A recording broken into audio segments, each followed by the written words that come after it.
first and foremost, we are going to be speaking. We got a lot to speak about today. And first and foremost, we will speak about Guglielmo Vicario, because there's been a lot of news regarding Vicario. Is he going? Is he staying? Juventus came back out, and now they're back in, apparently, according to DiMarzio. Says Tottenham's Guglielmo Vicario is back under consideration at Juventus in their search for a new goalkeeper. Emi Martinez had been their first choice, but progress has slowed down in the pursuit of Emi Martinez. Juventus had not given up on the signing of Martinez, who is currently at the World Cup with Argentina, and are waiting to learn what Villa's asking price is. Apparently, Emi Martinez is going to cost more than what Vicario is on wages and on transfer fees, so they might just lean to Vicario. Makes sense, doesn't it? Because Martinez isn't. I think Villa want to keep him. They don't want to sell him. He's been a long-standing keeper for them and a good keeper for them. Obviously, he's number one for his country. He's been brilliant for Argentina. I think he's won the Goalkeeper of the Year award, the Yashin award. Yeah, he's won that after the World Cup. He's won it a couple of times, I think now, isn't he? I think after a Copa as well. So his market value would be higher, I think, right now than Vicario's. Vicario, we want to sell him. He wants to leave, so our position's a bit weaker. So that makes a lot of sense. I mean, if I'm Juventus, I wouldn't just go for Vicario because he's cheaper. I'd go for the better keeper, which would be Emi Martinez, probably. Albeit, I've always said, I do think he's a bit overrated. I think his status is maybe a bit higher than because of some of the great World Cup performances, and also his penalty shootout antics makes him stand out more and people memorable. Look, he's a good keeper. He is a good keeper. I'm not knocking him. I actually think for Juve he would be a really good choice as well. I think he would suit Italian football quite well. So I hope they go in the direction of Vicario, because we want to sell him and we want to bring in a new goalkeeper that De Zerbi rates a lot higher and who's more suited to playing how we want to play under De Zerbi. If it's a straight shootout, although Martinez might be more expensive, I would think, although he might be a bit older than him as well. How much older? He is. Emi Martinez is 33. 33. So, but for a goalkeeper like Martinez, it doesn't seem like Juventus really care about that, because in the same article it did say that their first choice was Alisson, but it doesn't look like Alisson is going to be allowed to leave Liverpool this summer. So then they went to Martinez and then Vicario. So it's like they're going down in age. Yeah, I've got a feeling that it might be Martinez they end up with. I've got a feeling I can't see Vicario being number one at Juve for some reason. I see it maybe more at Inter. I just don't see it at Juve. I think Juve, given that they just missed out on Champions League football, they want to go for players who they know are going to improve them. I think Martinez is a bit more of a statement than Vicario right now. Yeah, no, I don't disagree. I have been told that if we're not able to sell Vicario to a Juventus or an Inter, whoever it may be, we're going to look to loan him out. So that shows you where he's at in our plan. So if we can't sell him, we're going to try and loan him. It's mad to think about. If you cast your mind back to maybe after the Europa League final, if I would have told you, in a year's time we want rid of him so much we'd be willing to loan him, you'd be like, what are you talking about? It's good. He's a good keeper, but that's as well we're at the moment. Yeah, so hopefully a deal can get done sooner rather than later with Vicario. Obviously Italy not at the World Cup, Vicario not at the World Cup, so maybe a deal can get done sooner rather than later, and that's maybe an advantage that Vicario has over Emi Martinez, because he's very much at the World Cup. So maybe if they're looking to steal something very quickly, then Vicario's the better bet. Fair. Next up, we're going to talk about the Luka Vuskovic saga. So a lot has been said about Vuskovic as well. Obviously, we heard yesterday from David Ornstein that Spurs have rejected a second bid for Luka Vuskovic of 35 million. So they're going up in the multiples of 5. So it was 30, then 35. Alex Crooks suggested that Vuskovic is now pushing to leave Tottenham. He's not happy at the prospect of being sent out on loan or a lack of game time at Spurs following the addition of Senesi and Van Hecke. Tom Barkley says that Spurs want to keep Vuskovic and loan him out again, but the player and his reps don't want another loan.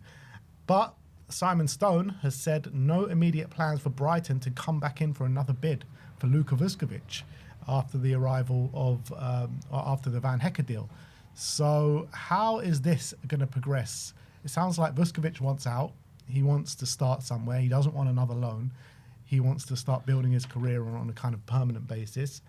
But Brighton, have kind of stepped away from the table for the time being. I don't know if I buy this. Vuskovic doesn't want another loan because the whole of last season, what were we hearing?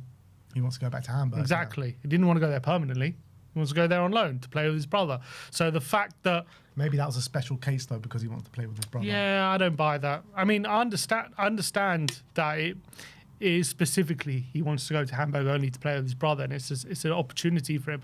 But I don't buy this. Oh, he would refuse to go out on loan anywhere, and he only wants a permanent now if it's not Hamburg.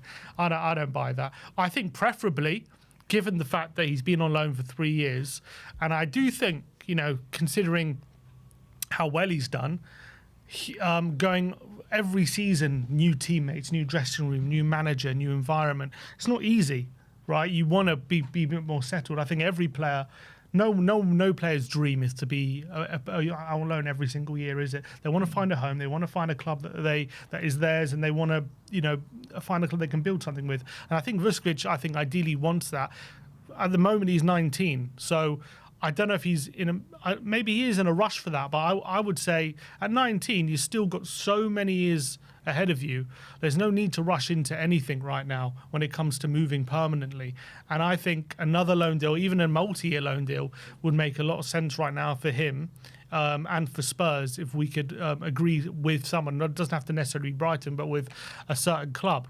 So I don't know if I believe that he would refuse to go on loan. However, I'm not surprised that he is pushing to leave, in a sense that not be at Tottenham next season, considering Van Hecke's signed, Senesi's signed, Van der Ven's here, Stanso's there now. Obviously, we've still got Romero on the books, but he's likely to leave. But even if Romero does leave, you've still got 4 centre-backs right now ahead of him. So if you're Vuskovic, his main priority is to play football, and the Croatia manager has just said it's very important next season if Vuskovic can be somewhere where he's in the starting 11 playing week in, week out. And I think that's what Vuskovic feels as well. So I understand his predicament, I understand Spurs' predicament. I don't think he's going to push to leave permanently. That's the feeling. I do think if we can get him a good loan move, he would be fine with it. But right now, what is that loan move? Where is it? Who's willing to take him on? I think if Tottenham were to agree a deal with Brighton, and Brighton were to make a bid that was acceptable for Tottenham, and they and it's just up to Vuskovic, he probably does go. I wouldn't deny that, but I don't know if I don't know if he'd push for a move and start kicking up a fuss if there's a loan deal on the table. Yeah, look, I guess it depends where and how and what. I mean, I can't see which kind of club are going to come in for Vuskovic, because I don't see these kind of clubs, these guys that are really good at development, like your Dortmunds, like your Brightons, like your Bournemouths. I just can't see them loaning Vuskovic for a year or two. I think it's going to have to be a step down from these kind of clubs. And if it's like kind of, I don't know, one of the teams coming up, like a Coventry, I can see it being one of them. But I'm struggling to think what kind of clubs. I can see Hamburg obviously being interested again. But I think these top clubs that are really good at developing players, and they're known for developing players, I don't think they're going to consider loaning Vuskovic. I think they'll consider it because he's a good player. He's a good player, so it's up to them. Like, would you want a good player for a couple of years? I know without really the opportunity to get him permanently. Obviously, I think in ideally they would want the opportunity to. I think most of the time they do it with the opportunity to get them permanently. That's the truth. So I understand what you're saying, but also if there is a top centre back there, and maybe they feel like if they have him for a couple of years, they could really achieve something. And if they feel like maybe they can win something, or they can achieve their goals with him as centre back, even if it's just on loan, they might go for it. I just feel like they would prioritise a new signing to develop him with a big sell-on value. So maybe if something hasn't happened later on down the line, they haven't got any players in that they're looking for, then maybe it's something that can happen like later in the window. But as of now, I think they would much prefer to prioritise a new signing, maybe bring in someone of a lower fee that can have a high sell-on value in a couple of years' time. That will be the priority. Yeah. I wonder if there's maybe a permanent deal we could do where he's got a really decent buyback like Madrid usually do with some of their these teams. buybacks can also backfire just because you have a buyback clause, it doesn't mean he's definitely going to come to you, because it's up to him where he goes still. So you want to keep him on the books. It has to be, you have to keep him on the books somehow. And I don't think a buyback clause, it doesn't, look, obviously it's good to have a buyback clause, but it's not a definite that he would come back with a buyback clause, because, you know, you could have a Real Madrid, a Barcelona, who all coming in at the same time. And yeah, we might have the opportunity to get a lesser fee, but he'd probably favour to go to those clubs over coming back to Tottenham. So it's not a guarantee, is it? No, it's not a guarantee, but yeah, maybe you can write it in that he has to come back. He has to come back. Yeah, I don't know. It's a tough situation. Right now, De Zerbi, we know for sure, doesn't see him in his plans for next season. So what do we do with that information? Is the question. Yeah, I think we have to try and find a 2-year loan or a 1 or 2 year loan for him. I'm not sure where that is or what that looks like. The obvious choice is Hamburg, but I don't really want him going back to Hamburg. I do want him to play in a more attacking team next season. So that is maybe a choice for maybe one season, but I don't know. I really don't know what kind of club are going to be willing to loan him. It will have to be kind of like a step down from your Brightons, Bournemouths, and you know, definitely a step down from Dortmund. In my opinion. You never know. You never know what they might be interested in. If we give them a good deal and we loan him for a couple of years, they might go for it. I think it has to be very like I would literally go to Brighton and be like, you can have Vuskovic for 2 years. You don't have to pay any of his wages. Just play him. That's it. You know, we'll stump up the wage costs. We'll stump up all the costs. You don't even need to pay to loan him. Just take him for 2 years and play the guy. That's it. You know what I mean? And it will do us the world of good. Yeah, I would be up for it. Obviously, I don't know if Tottenham would actually do that.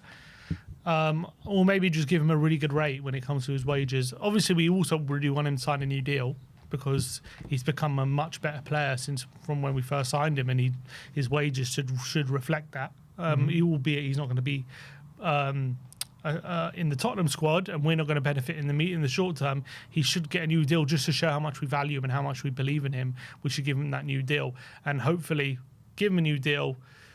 Send him out on another loan, and also I want him to go wherever he goes. I just want him to go somewhere where they play an attacking style of football. Maybe a Roma or Atalanta, who've got attacking managers, or a Dortmund, obviously out in Germany. Just a team that we know is going to test him in a different way than he's been tested. I can imagine an Italian club doing it. I can.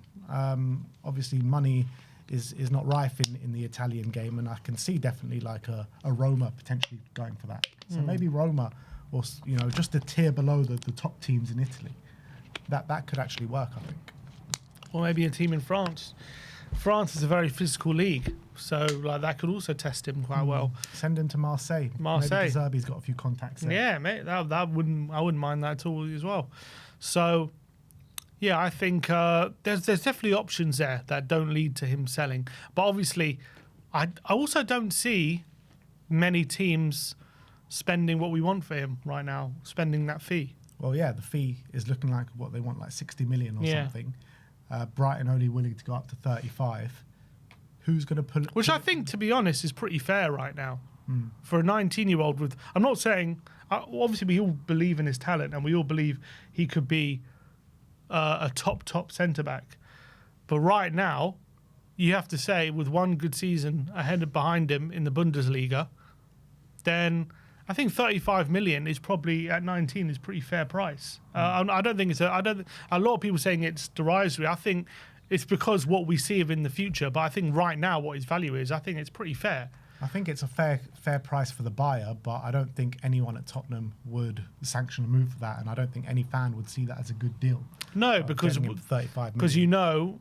His price can shoot up very quickly. Yeah, exactly. I'm just saying right now where his career's at, I think it's not like a terrible bid for what he's done. I'm just saying I don't think any Tottenham player would accept that. So many more factors go into it in terms of what your value is. So I think his value is a lot more than that because of what his future looks like right now.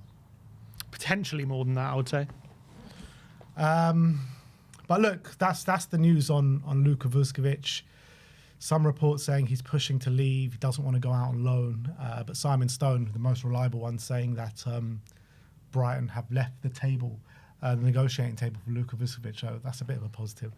Unless they're trying to push Luka to make some trouble. Yeah, and I don't think he'll be doing that during the World Cup anyway. No. He'll be fully focused on the World Cup. So maybe this is just put on hold until the World Cup finishes. We'll have to wait and see. Regarding Paul van Hecke, obviously we got the here we go yesterday. Alex Crook says that Brighton have negotiated a 20% sell-on clause for Van Hecke's £52 million move to Tottenham.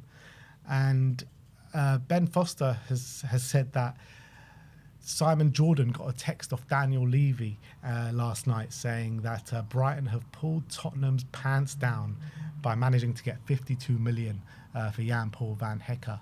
And to be honest, I think they have pulled our pants down. I think it's a monstrous fee for someone with 1 year left, plus the 20% on clause as well. I think it is an overpayment, but I don't really care because we've got a player of really good quality. Well, doesn't that just go to show Daniel Levy's mentality? He cares more about winning the negotiation than getting the player. That's always exactly. That's always how it's been for Daniel Levy.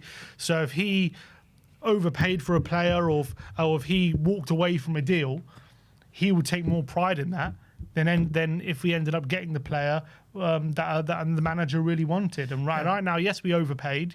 Could we have strung out? Look, yes, this is a player 1 year left in his deal.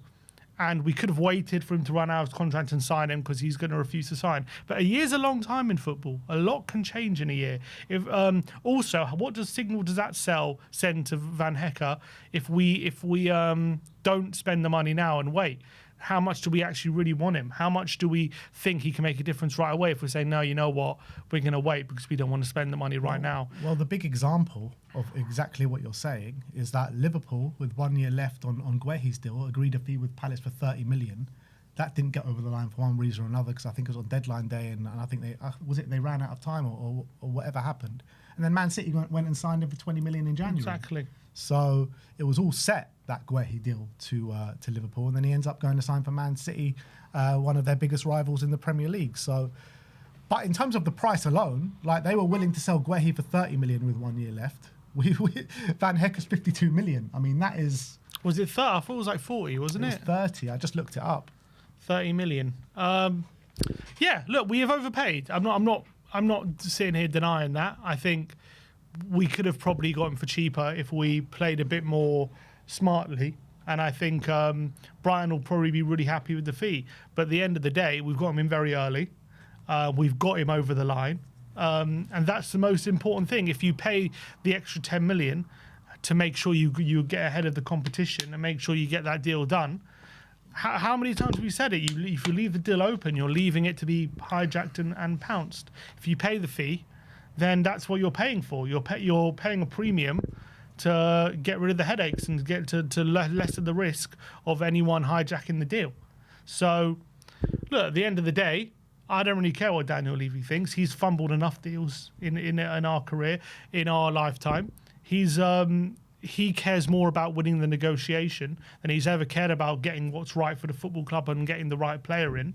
That's been secondary to his own pride and ego. Yeah. So the fact that he's now looking at this deal and saying, "Oh, look at Tottenham, they overpaid. That never happened in my day." Yeah, probably wouldn't have got him in your day. We definitely wouldn't. So he probably would have walked away. And he would have been like, "Yeah, I'm right to walk away because I'm walking away because they're asking too much, and I could have gone for less." But you also might not have got him, like a number of times with a lot of players that we were going for. So Levy can laugh all he likes, but at the end of the day, what's more important is Van Hecke is going to be wearing a Tottenham shirt next season, and under his stewardship, that might not have happened. It probably, I would go and say it definitely wouldn't have happened because Brighton, they drive a hard bargain, don't they? And I think Levy would have walked away a long time ago. But yeah, I think it's probably a 20 million overpayment or something like that. And to get him now in a time of desperate need with Coutinho Romero going out the door as well, you know, you can say what you want about Vuskovic, which is a separate issue, but you know, I'd prefer to pay that 20 million to get him signed and secured and to have him in for pre-season, and that's it. Yeah, I would say 35 to 40 would have been fair, but we've probably paid a bit much. Yeah, look, I think Guehi is better than Van Hecke, in my opinion, and the fee was between 30 and 35 billion for him. So I'd say like slightly less for Van Hecke. If Guehi's going for 35 with a year left, I would say Van Hecke's probably 30, just below 30 with a year left. And there was a 10% sell-on clause for Guehi that Liverpool agreed to. So yeah, I would say 30 with a 10%, something like that.